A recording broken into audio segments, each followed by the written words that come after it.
When I walked into my local Kawasaki dealer, I really wasn't expecting to leave with a bike, but as soon as I saw this one sitting there, I just knew I had to have it. It's a 2021 Kawasaki Z400. These bikes, along with a whole host of others, have actually been discontinued by Kawasaki since new bikes have to meet Euro 5 standards and this one is only on Euro 4. It meant that this one was still sitting on the showroom floor, so I ended up buying it. From the first time I rode this bike, I could already tell how much fun it was going to be. It's extremely light, weighing around 167 kilos wet, and it doesn't feel much heavier than my 125, which weighs maybe 130. I actually like the extra weight. It doesn't make the bike feel too heavy, but it does make it feel a lot more planted. I noticed this especially at slow speeds, and when coming to a stop, it's definitely a lot more stable. I find myself saying things like, it's not the biggest engine, but it has all the power I need, almost as if I have to justify this bike. I'm not sure why I do that, maybe because it's physically quite a small bike, but it really does have all the power you need for commuting and fun trips on the weekends, which is exactly what I'm going to use it for. I never felt like I really had to justify my Rebel 500 in the same way. Because the bike was new, it was still within its braking period, so I kept the revs pretty low, and I found that it's nice and torquey and it gets up to speed quite quickly. I haven't really opened it up yet, but the top speed of this bike is just over 100 miles per hour, and cruising along at 70, you can definitely feel it has a lot more to give. Overtaking on this bike is not going to be an issue. To keep the revs low, I also had it in quite a high gear, and I never really found it lacking for power. Even doing 20 miles per hour in third gear was completely fine. This isn't how I ride normally, but the bike definitely wasn't struggling. I love the dash on this bike. This is one of the things that has been criticised in a lot of other reviews. People say it looks kind of ugly and a little bit outdated, but I actually think it looks really clear. You can see the revs, you can see what gear you're in and speed you're doing, and it has all of the usual trip counters and miles per gallon and all of that kind of thing. But I think at a glance it looks really clear. I haven't struggled with it at all, and actually kind of think it looks cool. It has a slipper clutch, which is great for downshifting, but it also means that this bike must have one of the lightest clutch pulls around. I'd say that it feels even lighter than my 125. Seriously, one finger could operate this clutch. This is great if you have small hands, since the bike doesn't come with adjustable levers like the Z650.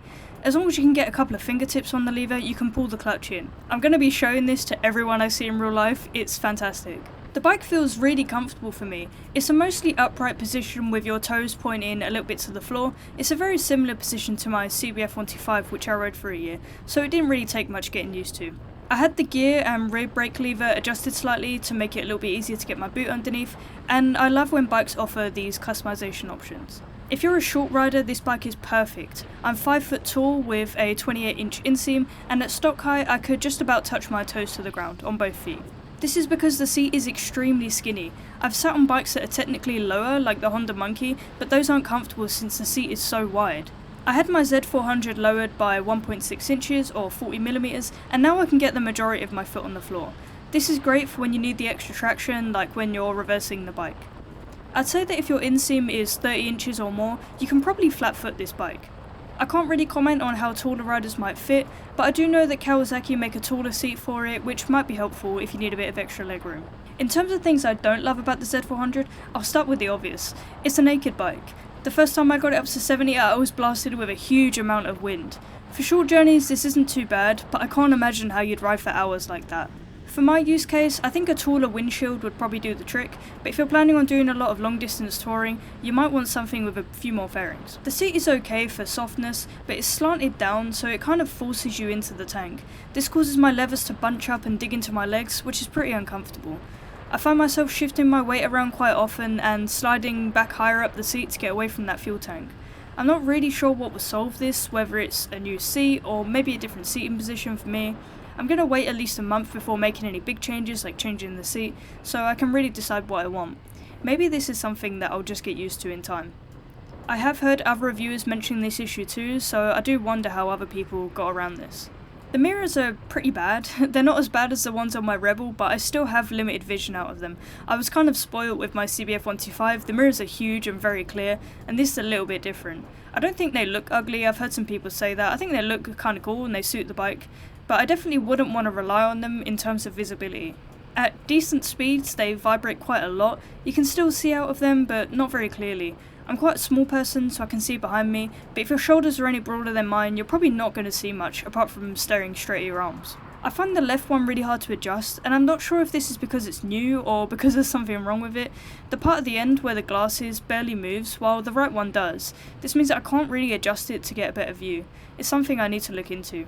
I might also invest in either new mirrors or just mirror risers for a little bit of more rear visibility. I don't plan on carrying a passenger too often, but I can't imagine it being very comfortable on that tiny passenger seat. It's something to think about if you do that a lot.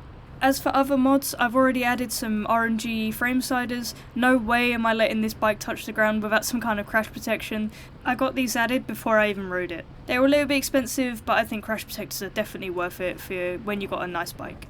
I don't mind the sound of the exhaust, I think it sounds okay. Like I said in my Rebel video, I'm kind of over having a super loud exhaust, so I like it as it is. I think it sounds pretty good. It's not something that I'm looking to change anytime soon. Other than that, I'm probably going to keep the bike stock. I'll try and sort something out for the mirrors and seat, but I kind of like it as it is. I can't wait to get my Mod 2 done and get my license so I can start riding this unattended. It's going to be a lot of fun, I can already tell, and I can't wait to make some more videos on it. Let me know what you guys think and what you guys ride, and in the meantime, ride safe, and I'll see you in the next one.